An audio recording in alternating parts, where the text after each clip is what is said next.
one of the most debilitating things that you can do in life is thinking. And you get to a certain age, I believe, where when you realize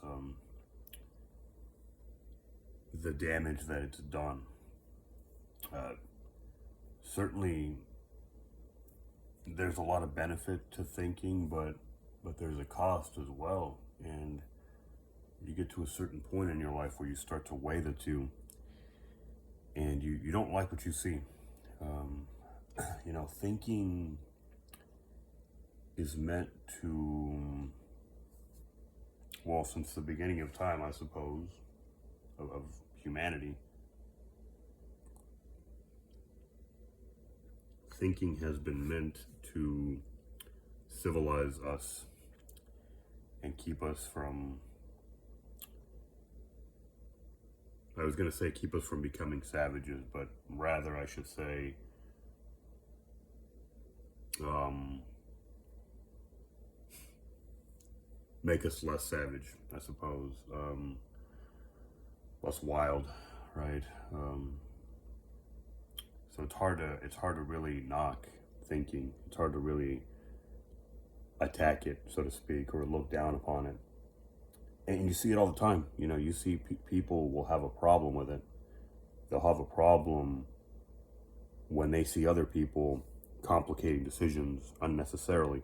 But it's really hard to tell somebody without coming across as being dumb that they're overthinking, which is technically the smart thing to do, but as I've said before, if you take it too far, it starts to become dumb. And so what you see out there in the world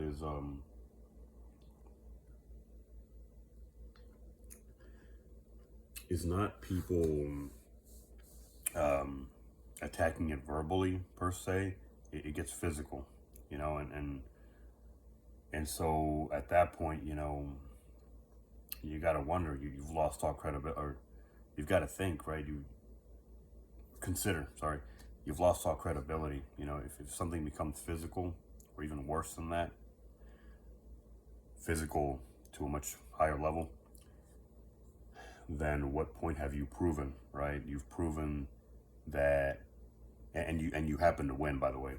You happen to win, which to me, winning means you got to keep your life. That's it. Anything else is just icing on the cake, I guess, for your ego. If you win in a physical altercation, in my book, that means you got to keep your life. That's winning. Fuck the other bullshit. None of it matters. You got to keep your life. You won. Whoop-de-doo, right? You could have won that prize. You had that prize with you since the moment you were born up until this altercation, and you could have kept that prize for sure, guaranteed, if you had just avoided it. I'm just saying. Right? So, what point have you proven? If it gets physical and you get the upper hand, you have proven that you are the master of savagery between these two individuals, right? So what have you proven to the other guy? Absolutely nothing. You have proven to him that violence solves problems. And I mean,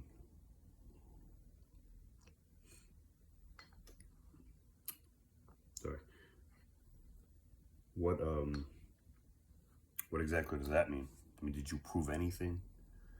You proved a wrong as being correct, so you have done your bit to put a little bit of darkness, a little bit of chaos into this world that didn't necessarily have to be there. Uh, and that's what I'm saying. Thinking carries a cost. Sometimes we don't see it, and nobody is really able to teach you that again without getting physical. It's one of the hardest lessons to learn in life. Let me reiterate.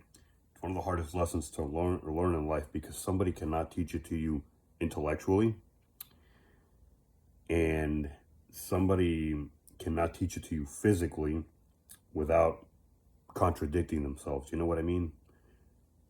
Somebody can't tell you you're in the wrong on your level by overthinking the shit out of it.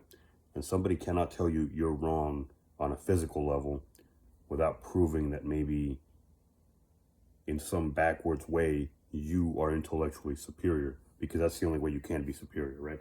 What I'm trying to say is, most of us go through life for a long time not realizing how dangerous it is to think too much, because it's difficult for it to be proven to us in a way that we're going to accept.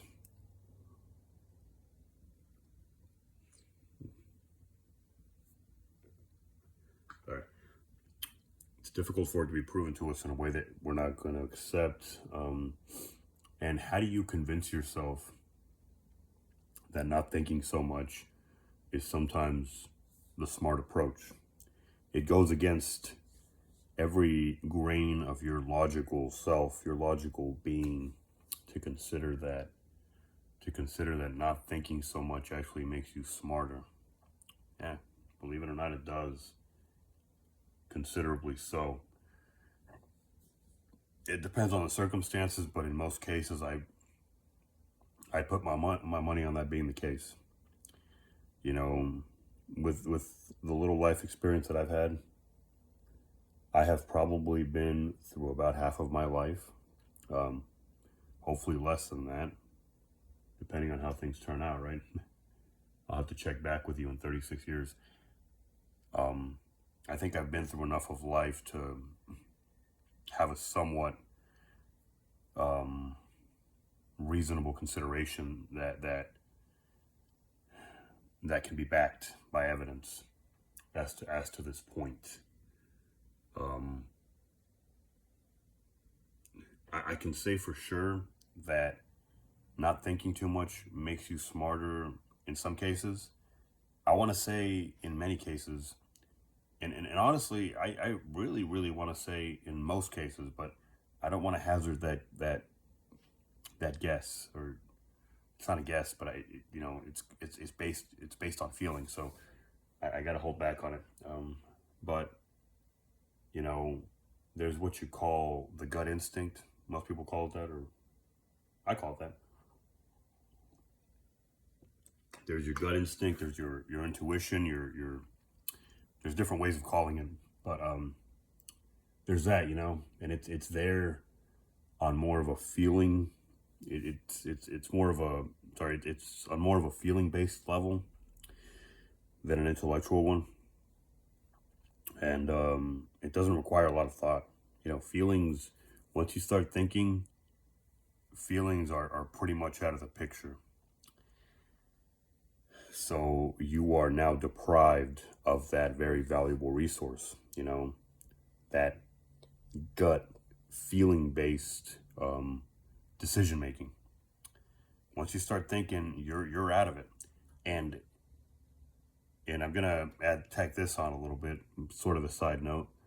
I've already said this, but maybe it's been missed because I post a lot of shit. Once you get your mind to start working, once you start thinking, you are no longer operating in real time. You are no longer handling circumstances as they stand. From the moment you start thinking, you're operating. Let me word this right. From the moment you start thinking, you're operating outside of the timeline you're in. Or try this again. From the moment you start thinking, you're no longer, I think I already said it like this, you're no longer handling things in real time. You're no longer getting all the facts as they come in. So you're not making turn-by-turn decisions, right? It's like your turn-by-turn based map, or turn-by-turn directions in your car. Imagine imagine if the satellite turned off and your car can retain, right, your GPS system, whatever it is, whether it's the car itself or you know what I mean, whether it's, for most of us nowadays, it's built into the car, right? Your GPS system might be able to go off of what's saved, and I don't think it can do that, but let's assume, let's, for the sake of this analogy, this metaphor, whatever, let's assume your GPS can work offline. It isn't getting real-time information, right? Now, the roads probably aren't going to be rebuilt before the signal comes back, but traffic is going to change. It doesn't have to, but it might. It isn't guaranteed that your directions. If say your GPS was working perfectly, right, and traffic was to hit in some point up in front of you, and you had to take another route to save time, right? Now that there's all this traffic, so let's suppose that the signal's gone. Your GPS system has no way of knowing that traffic has just developed in this way, so it's going to keep you on that same track. It's going to keep you on that same set of directions. Your system has now been effectively handicapped by the fact that it's not operating in real time. Its effectiveness has been neutralized by the fact that it is going off of what was already there. It's going off of what was already stored. And that's the way your mind works. When you're in thinking mode, you're going off of what's already in here, and maybe you're developing it, but that's what you've got. You're working in a bubble. You're working with information that's stored, and you may be manipulating it, but in addition to being closed off to what's happening in real time around you, you're doing nothing more than essentially reorganizing the information you have in here. That's all you're doing. You're moving it around. You're shuffling it. So tell me what that effectively is going to do in the world around you. What impact is it going to have? It's like trying to declutter a room, a garage, a storage unit, whatever. It's like trying to declutter a room by just moving shit around. Nothing's being thrown away.